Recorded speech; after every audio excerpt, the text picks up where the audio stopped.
اعوذ باللہ من الشیطان الرجیم بسم اللہ الرحمن الرحیم نحمده ونصلی علی رسولہ الکریم وعلی آلہ الطاہرین واصحابہ المنتجبین ولعنۃ اللہ علی اعدائہم اجمعین۔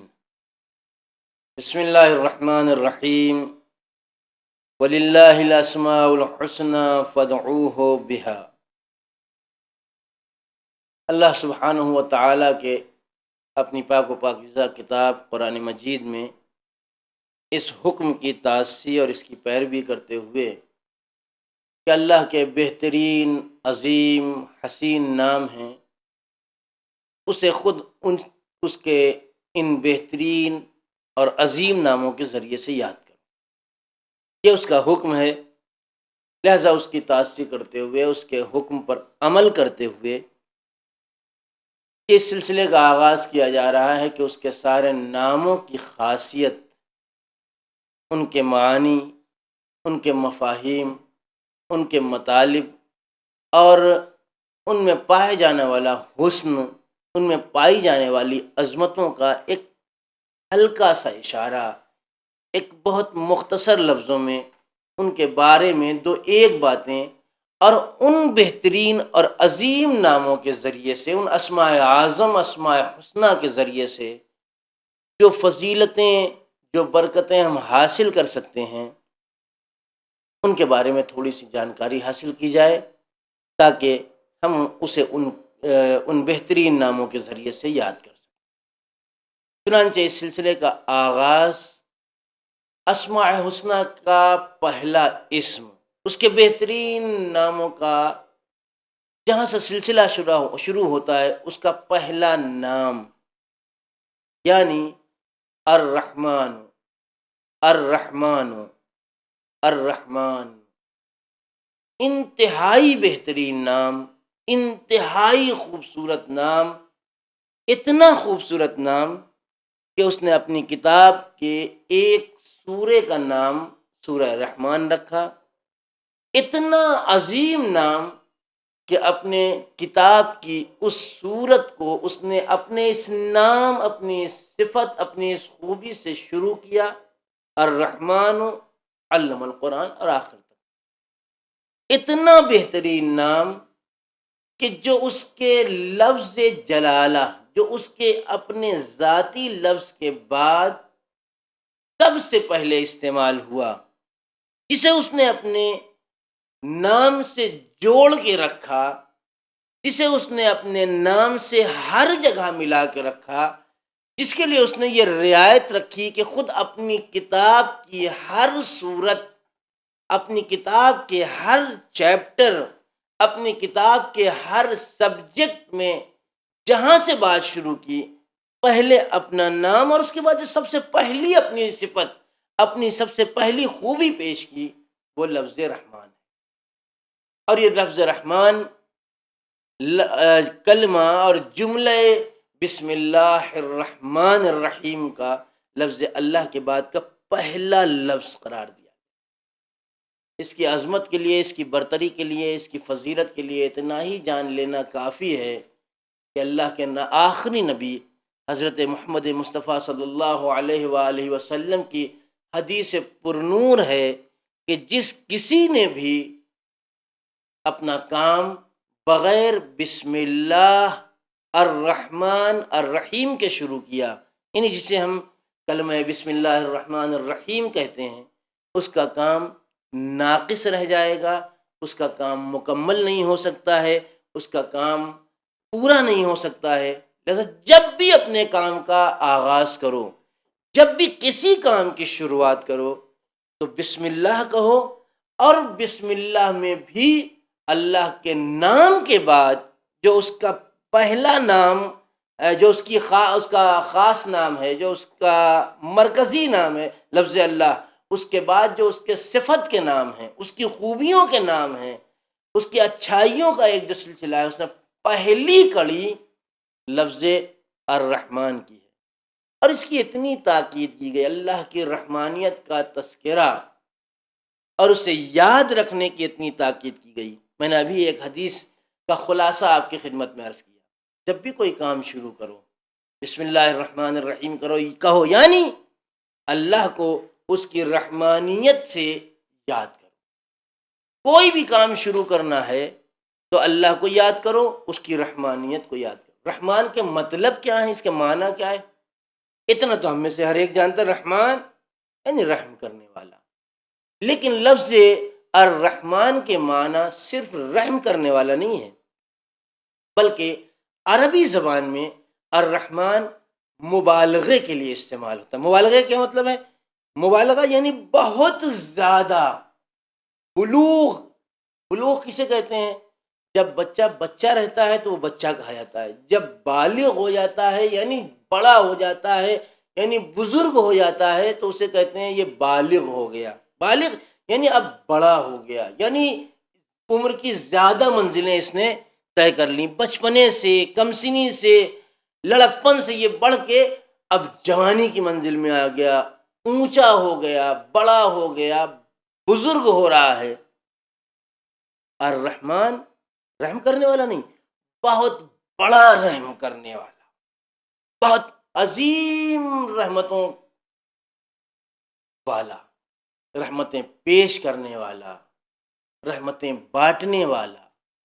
رحمتوں کی برسات کرنے والا، رحمتیں دینے والا،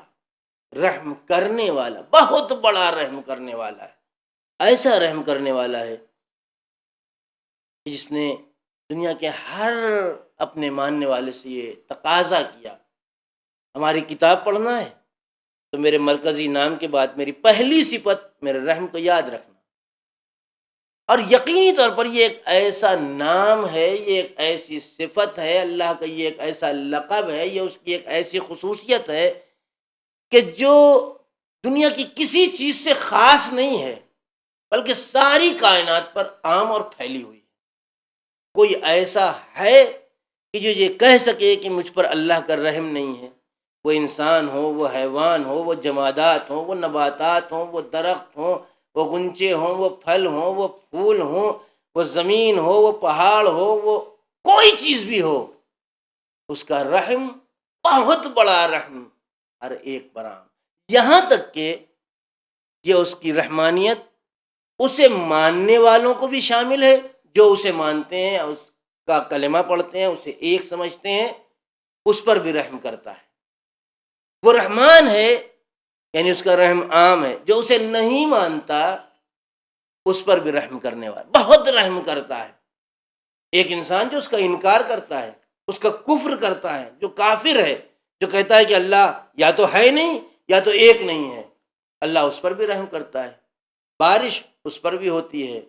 دھوپ اس پر بھی پڑتی ہے، آکسیجن یا ہوائیں اسے بھی ملتی ہیں، زمین اپنے سینے پر اس کو بھی جگہ دیتی ہے، آسمان اپنا سایہ اس پر بھی کیے ہوئے ہے. ساری چیزیں، غذا ہے، رزق ہے، آرام ہے، آسائش ہے، نوازشات ہیں، نعمتیں ہیں، ہر چیز جو اس کی رحمانیت میں شامل ہے یہ اس کو بھی مل رہی ہے. یہ رحمانیت صرف اس کے ماننے والوں سے خاص نہیں ہے کہ جو اس کا کلمہ پڑھ لے اشہد ان لا الہ، نہیں،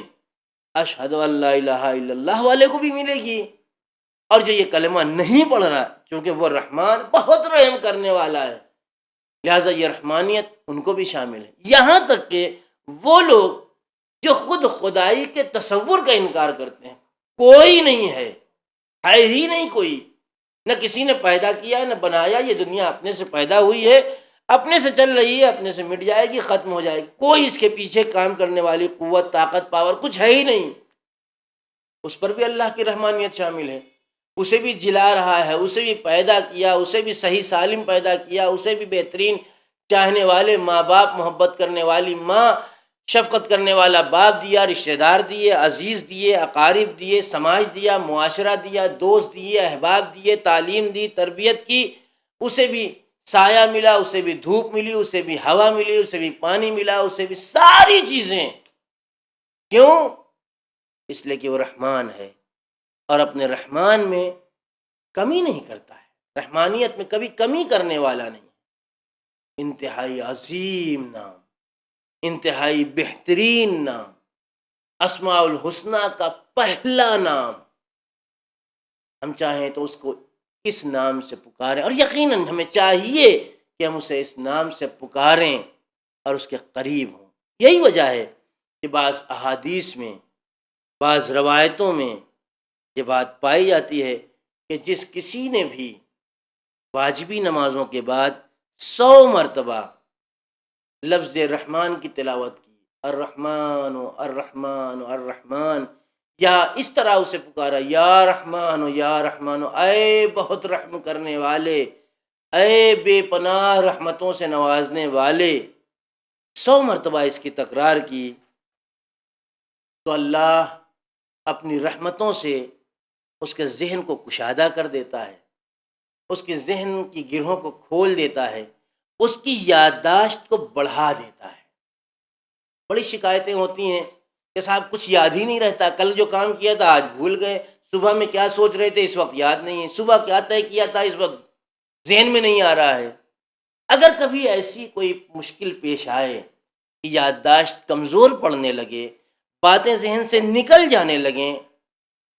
تو پہلے مرحلے پر انسان کو اپنا جائزہ لینا چاہیے، کہیں ایسا تو نہیں ہے کہ ہم رحمان سے، رحم کرنے والے سے دور ہو گئے ہیں، جس کی بنا پر یہ ہمارے اندر کمی کوتاہی اور کجی پیدا ہو گئی ہے۔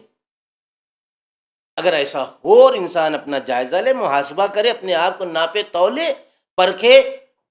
اور اگر اپنے آپ کو اس دائرے میں، اس کمی میں پائے،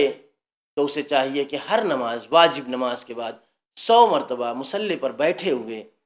آواز دے، یا رحمانو یا رحمانو یا رحمان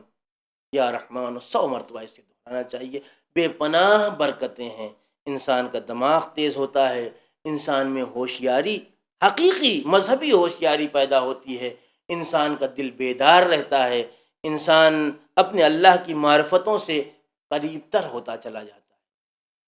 لہٰذا ہمیں چاہیے کہ ہم ہر واجبی نماز کے بعد، مگر شرط یہ ہے کہ ہم واجبی نمازیں ادا کریں، انہیں ان کے اوقات میں، وقتوں میں ادا کریں، اور کوشش یہ کریں کہ اول وقت جو فضیلت کا وقت ہوتا ہے، واجبی نمازوں کو اس وقت ادا کریں تاکہ اپنے پروردگار سے بہت قریب ہوں۔ اور ہر نماز کے بعد کچھ زیادہ وقت نہیں اس میں صرف ہونے والا ہے، 100 مرتبہ اگر ہم یا رحمانو کہیں گے تو شاید 2-3 منٹ کا وقفہ ہمیں چاہیے ہوگا، 2-3 منٹ کا وقت ہمیں درکار ہوگا۔ لہذا نماز کے بعد ہم اسے اس نام سے پکاریں اور اپنی دنیا کی ساری حلال اور جائز خواہشات کو پوری کریں۔ اس کے بعد بات آگے بڑھ، الرحیم، اللہ کا دوسرا بہترین نام، وہ ساری خصوصیات جو الرحمن میں پائی جاتی ہیں وہ الرحیم میں ہی پائی جاتی ہیں۔ اللہ نے لفظ جملہ بسم اللہ الرحمن الرحیم میں جہاں رحمان کو جگہ دی ہے، اپنی اس صفت کو جگہ دی ہے، وہیں الرحیموں کو بھی جگہ دی گئی ہے، وہیں الرحیموں کو بھی کے اندر کتنی صفتیں پائی جاتی ہیں، نہ جانے کتنی صفتیں اس کے اندر پائی جاتی ہیں۔ وہ علیم ہے، وہ خبیر ہے، وہ رب ہے، وہ معاف کرنے والا ہے، وہ بخشنے والا ہے، وہ پیدا کرنے والا ہے، وہ خلق کرنے والا ہے، تربیت کرنے، سب باتیں ہیں، لیکن ساری صفتوں کو علیحدہ رکھ کر بسم اللہ الرحمن الرحیم میں صرف 2 صفتیں اپنی اللہ نے قرار دی ہیں، ایک الرحمن اور اس کے بعد الرحیم، 2 ہی اس کے نام لفظ اللہ کے بعد استعمال ہوئے۔ اس کے بارے میں بھی یہ کہا جا سکتا نہیں، بلکہ کہا جائے گا کہ جو ساری خصوصیات وہاں پائی جاتی ہیں وہی ساری خصوصیات یہاں بھی پائی جاتی ہیں۔ انسان سے اگر مطالبہ کیا گیا کہ جب بھی کسی کام کا آغاز کرو تو بسم اللہ الرحمن الرحیم سے کرو، یعنی اللہ کو رحمان کے نام سے یاد کرو اور رحیم کے نام سے یاد کرو۔ 2 لفظیں ایک جیسی، ایک ہی مادے سے نکلی ہوئی لفظیں ہیں، رحم کرنے والا، رحم کرنے والا، رحمان بہت رحم کرنے والا، رحیم بہت رحم کرنے والا۔ یہی وجہ ہے کہ دوسری زبانوں سے تو میں زیادہ واقف نہیں ہوں، لیکن اردو زبان میں بہرحال شروع کرتا ہوں اللہ کے نام سے جو بڑا مہربان اور نہایت رحم کرنے والا. دونوں میں کیا فرق ہوا؟ مہربان یعنی رحم کرنے والا، رحم کرنے والا یعنی رحم کرنے والا. ظاہراً دونوں جملے، دونوں الفاظ ایک طرح کے ہیں، لیکن حقیقتاً دونوں جملے ایک نہیں ہیں. اس لیے کہ اگر دونوں لفظیں ایک ہوتی معنی، مفاہیم، وسعتوں، برکتوں، فضیلتوں کے اعتبار سے، تو اللہ ایک ہی لفظ استعمال کر لیتا، یا رحمان کا لفظ استعمال کر لیتا یا رحیم کا لفظ استعمال کر لیتا، اور کہتا اس نام سے ہمیں پکارو. ہمارا نام الرحمن بھی ہے، ہماری ایک صفت الرحمن بھی ہے، ہماری ایک فضیلت الرحمن ہے، اسی سے ہم کو پکار لیا کرو. مگر رحمان کا لفظ آیا، پھر فوراً رحیم کا لفظ آیا. اس کے مطلب یہ ہے کہ ہے ایک ہی جیسی بات، لیکن دونوں میں کچھ نہ کچھ فرق بھی یقیناً پایا جاتا ہے. یہ فرق علماء نے واضح کیا ہے اور واضح کرنے کی کوشش کی ہے، اس لیے کہ اللہ کے بیان کی حقیقت کی تہوں تک تو صرف وہی پہنچ سکتے ہیں جنہیں اللہ نے خصوصی علم دیا ہے، جنہیں علم کتاب عنایت کیا گیا ہے. وہ اگر چاہے تو ان کے حقائق کو بیان کر سکتے ہیں، اور بیان کیا بھی ہے انہوں نے. لیکن علماء نے روایات کے ذیل میں، اس کی روشنی میں، احادیث کی روشنی میں اس مسئلے کو حل کرنے کی کوشش بھی کی ہے، اور اس طرح بیان کیا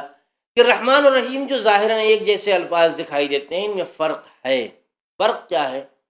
الرحمن ایک مفہوم عام ہے، ایک عام رحم ہے جو اللہ کا کائنات کی ہر چیز کے لیے، ہر طرح کے، اچھا انسان ہے، برا انسان ہے، نیکوکار ہے، بدکار ہے،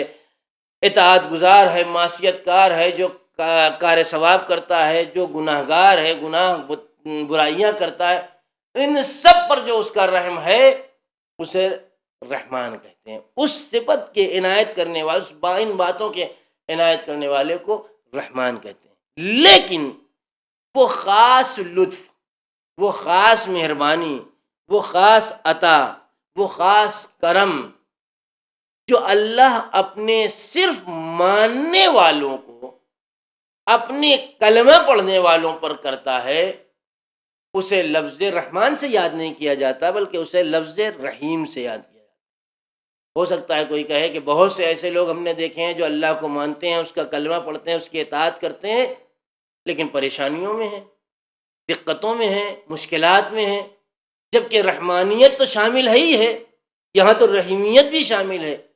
رحمان تو وہ ان کے لیے ہے ہی ہے، اب ان کے لیے رحیم بھی ہے، تب بھی یہ مشکلات میں گرفتار ہے. اس کا جواب احادیث میں بھی دیا گیا ہے، اس کا جواب ائمہ کی روایات میں بھی دیا گیا ہے. ارشاد ہوا ہے کہ دیکھو، اگر کوئی اللہ کا ماننے والا، اس کا کلمہ پڑھنے والا، اس کی اطاعت کرنے والا تمہیں مشکلات میں نظر آئے، پریشانیوں میں نظر آئے، تو یقیناً تم یہ سمجھ لینا کہ اس سے کوئی کوتاہی، کوئی کمی ہو گئی تھی، جس کی بھرپائی، جس کا جرمانہ اپنے لفظوں میں کہا جائے، اللہ اس پریشانی کے ذریعے سے، اس نے ایک گناہ کر دیا تھا، تو اللہ یہ چاہ رہا ہے کہ اس کے وہ گناہ جو اس نے کیا تھا، مثلا اس نے ایک جھوٹ بول دیا تھا اتفاق سے، اللہ یہ چاہ رہا ہے کہ جو جھوٹ بولا ہے، اس جھوٹ کا جرمانہ اسی دنیا میں مثلا 4 دن کے بخار سے، 10 دن کی کھانسی سے، 1 مہینے کے مرض سے، 15 دن کے اسپتال بھرتی ہو جانے سے اس جرم کا جرمانہ ادا ہو جائے. جب یہ ہو گیا تو اب جب یہ دنیا سے جائے گا، قیامت برپا ہوگی، میدان محشر آراستہ ہوگا، سوال و جواب ہوگا، تو وہاں نہ اس سے اس جھوٹ کا سوال ہوگا، نہ اسے جواب دینا ہوگا. کیوں؟ اس لیے کہ جرم کیا تھا تو دنیا میں جرمانہ بھی ادا کر کے آیا ہے، برائی کی تھی تو اس برائی کی بھرپائی کر کے دنیا میں آیا ہے. اگر کبھی کسی اللہ کے اطاعت گزار بندے کو دیکھو کہ وہ پریشانیوں میں مبتلا ہے، تو یہ سمجھ لو کہ اللہ کا خصوصی رحم، اس کی رحیمیت اس کے شامل حال ہے. اگر کوئی اس کا بہترین بندہ مالی اعتبار سے کمزور ہے، اس کا بہترین بندہ حالات کا مارا ہوا ہے، اس کا بہترین بندہ دنیا میں مسائل اور مشکلات میں گرفتار ہے، تو یہ ہرگز نہ سمجھنا کہ یہ اللہ اس سے بدلہ لے رہا ہے، اللہ اسے مورد آزمائش میں، ابتلا میں، امتحان میں ڈھکیل دیا ہے، اس نے گرفتار کر دیا ہے اس نے. یہ سب میں کیوں کہہ رہا ہوں؟ میں اس لیے کہہ رہا ہوں کہ کبھی کبھی ایسا ہوتا ہے کہ مثلاً بچے بہت چھوٹے چھوٹے ہیں، جوان باپ کا انتقال ہو گیا، یا مثلاً ماں باپ بہت بوڑھے ہیں، نوجوان بیٹا جو کمائی کا صرف تنہا ذریعہ تھا اس کا انتقال ہو گیا، یا کوئی اور پریشانی آ گئی، کوئی اور مشکل آ گئی، تو کم فہم لوگ، نہ سمجھ لوگ شکوہ کرنے لگتے ہیں، گلا کرتے ہیں، یہ سب ہمارے اوپر ہونا تھا، بتائیے کمائی کا ایک ذریعہ، تب ہم اس بڑھاپے میں کیا کما سکتے ہیں، زندگی کیسے گزار سکتے ہیں؟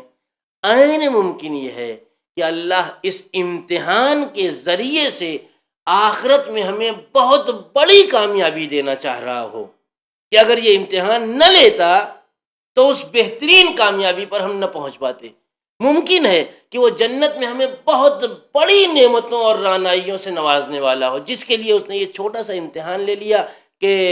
مثلا جوان بیٹا ہم سے واپس لے لیا، یا مثلا ہمارا باپ ہم سے واپس لے لیا، وہ جانا ہی تھا ایک نہ ایک دن، مگر ہمارے تھوڑی سی مشکل ہمیں جو نظر آنے لگی، یہ تھوڑی سی مشکل میں ہمیں ڈال کے وہ بہترین زیادہ اور بڑا امتحان جزا اور نعمتیں دینے والا ہے۔ یہ رحیمیت یہ خاص ہے اپنے بندگان خاص سے، بندگان نیکو کا، اچھا عمل کرنے والوں پر جو اس کا خصوصی لطف ہوتا ہے اسے لفظ رحیم سے یاد کیا جاتا ہے، اور جو ہر انسان پر لطف ہوتا ہے، دنیا کی ہر چیز پر اس کا لطف و کرم ہوتا ہے، اسے لفظ رحمان سے یاد کیا جاتا ہے۔ اور ایک فرق بیان کیا گیا ہے کہ اللہ کا وہ لطف و عنایت، وہ کرم، وہ نوازشات جو اس ظاہری دنیا میں 50 60 70 80 سال کی عمر میں زندگی میں اللہ ہم پر کر رہا ہے، اسے لفظ رحمان سے یاد کیا جاتا ہے، اور جو آخرت میں اس کی نوازشیں ہوں گی اس کے لیے لفظ رحیم کا استعمال کیا گیا ہے۔ اس لیے کہ اگر کوئی انسان، دنیا کا کوئی انسان اپنے آپ کو میزان عدل و انصاف پر تول کے دیکھ لے، کیا وہ اس بات کا مستحق اپنے آپ کو قرار دے سکتا ہے کہ اپنے اعمال کی بنیاد پر وہ جنت میں جا سکے؟ ہم نے یقیناً نمازیں خوب پڑھی ہیں اور مستقل پڑھتے رہتے ہیں، لیکن کیا ہماری نمازیں وہی ہیں جو اللہ نے ہم سے چاہی ہیں؟ کبھی ایسا ہوتا ہے کہ قبلہ ادھر ہے، ہم ادھر کھڑے ہوئے ہیں، تو ہم سے تو کہا گیا ہے کہ اس پوائنٹ کی طرف تمہاری نماز جانا ہے، 1 ملی میٹر ہم ادھر ہو گئے، نماز ہماری کہیں اور جا رہی ہے۔ ہم سے یہ کہا گیا کہ لباس بالکل پاک و پاکیزہ ہونا چاہیے، اتفاق سے ہم نے دیکھا ہی نہیں کہ ہمارے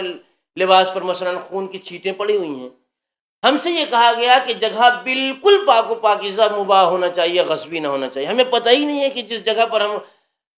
جگہ کو ہم نے خریدا ہے آج سے 200 سال پہلے کسی نے چھینا تھا، اس نے کسی کے ہاتھ بیچ دیا، اس کو پتہ ہی نہیں چلا۔ یہ ساری چیزیں ہوتی یا نہیں ہوتی ہیں؟ ہوتی ہیں،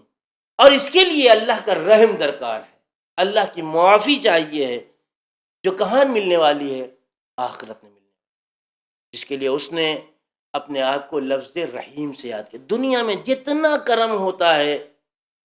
اسے لفظ رحمان سے یاد کیا گیا ہے، آخرت میں جتنی نعمتوں سے نوازے گا، جتنا لطف، جتنا کرم کرے گا، اسے لفظ رحیم سے یاد کیا گیا ہے۔ یہی وجہ ہے، بڑا اثر ہے اس نام کا، بڑی برکتیں ہیں اس لفظ الرحیم یا رحیم یا رحیم کی، بڑی برکتیں ہیں۔ یہاں تک کہ بعض مذہبی اثرات میں، مذہبی اخبار میں، مذہبی احادیث میں، روایات میں یہ بات بھی آئی ہے کہ جو انسان بھی نماز فجر کے بعد 100 مرتبہ یا رحیموں کا ورد کرتا ہے تو اللہ اسے معاشرے میں، سماج میں، کمیونٹی میں اسے عزت دے دیتا ہے، اسے ایسا بنا دیتا ہے کہ لوگ اسے اپنے آپ چاہتے ہیں۔ اب ضروری نہیں ہے کہ ہم دوسروں سے اپنے آپ کو مطالبہ کریں کہ وہ ہمیں چاہیں، وہ ہمیں دوست رکھیں، وہ ہماری عزت کریں، وہ ہمارا احترام کریں، نہیں۔ جو انسان بھی نماز فجر کے بعد، نماز صبح کے بعد 100 مرتبہ الرحیم الرحیم الرحیم یا رحیم یا رحیم کا ورد کرتا ہے،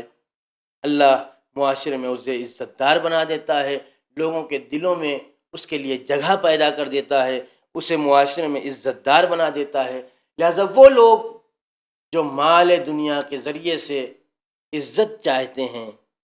جو لوگ دنیا کی رعنائیوں میں عزتیں تلاش کرتے ہیں، انہیں چاہیے کہ نہ مال سے عزت ملنے والی ہے، نہ اولاد سے عزت ملنے والی ہے، نہ دنیا داری سے عزت ملنے والی ہے۔ اگر عزتیں چاہیے تو نماز فجر کے بعد 100 مرتبہ یا رحیموں کا ورد کرنا ہوگا۔ اس کے بعد تیسرا بہترین نام الملکو، الملکو، یہ بھی باعظمت نام ہے، بہترین نام ہے اللہ کا۔ الملکو یعنی وہ مالک ہے، وہ حاکم حقیقی ہے، ساری کائنات پر اگر کسی کی حکومت ہے تو صرف اس کی ہے۔ ہم اپنے آپ کو بہت سی چیزوں کا مالک سمجھتے ہیں، مثلا یہ میرے ہاتھ میں انگوٹھی ہے، یہ میری ملکیت ہے، میں اس کا مالک ہوں۔ یہ کیسے مالک ہیں ہم کہ ہم اگر اس سے کہیں کہ اتر جا تو اترے گی نہیں، کہیں پہن جا تو پہنے گی نہیں۔ ہم مجبور ہوں گے کہ اپنی ملکیت کے تابع رہیں، اس کو اپنی انگلی پہ چڑھائیں یا اپنی انگلی سے اتاریں، جبکہ ہم مالک، یہ ہماری ملکیت نہیں۔ اگر اللہ پوری کائنات کا مالک حقیقی ہے، اسی لیے اس نے اپنے آپ کو الملک کے نام سے، اے حاکم، اے بادشاہ، اے مالک حقیقی، یا مالکو، یا مالکو۔ یہ ایک طرح کا اقرار حقیقت بھی ہے، یہ اس کی عظمت کی گواہی بھی ہے۔ اسی لیے کہا گیا کہ جو انسان بھی کسی وقت میں بھی اس نام کا ورد کرے گا، اللہ اسے عظمتیں عنایت کرے گا، اللہ اسے برتری دے گا، اللہ اسے حاکمیت دے گا۔ اگر ہم یہ چاہتے ہیں کہ 4 آدمی ہمیں بزرگ تسلیم کریں تو نہ ڈانٹ کے ہم بزرگ بن سکتے ہیں، نہ ہم ظلم و جور کے ذریعے سے بزرگ بن سکتے ہیں، نہ ہم روب و داب کے ذریعے سے بزرگ بن سکتے ہیں۔ اس کا بہترین طریقہ یہ ہے کہ اللہ کی بزرگی کا اقرار کرتے چلے جائیں، اللہ ہمیں بزرگی عنایت کرتا چلا جائے۔ اس کی بادشاہیت کا اقرار کرتے چلے جائیں، اللہ ہمیں اوپر کی طرف لاتا چلا جائے گا۔ جتنا ہم اس کی بلندی کا اقرار کریں گے، اتنا ہی وہ ہمیں سماج میں، معاشرے میں، انسانوں کے درمیان مالکیت، حاکمیت، برتری، بزرگی، رفعت، مقام عنایت کرتا چلا جائے گا۔ کیا ہی بہترین نام ہے، آئیے مل کے ورد کریں، الملک، الملک، الملک، الملک، الملک۔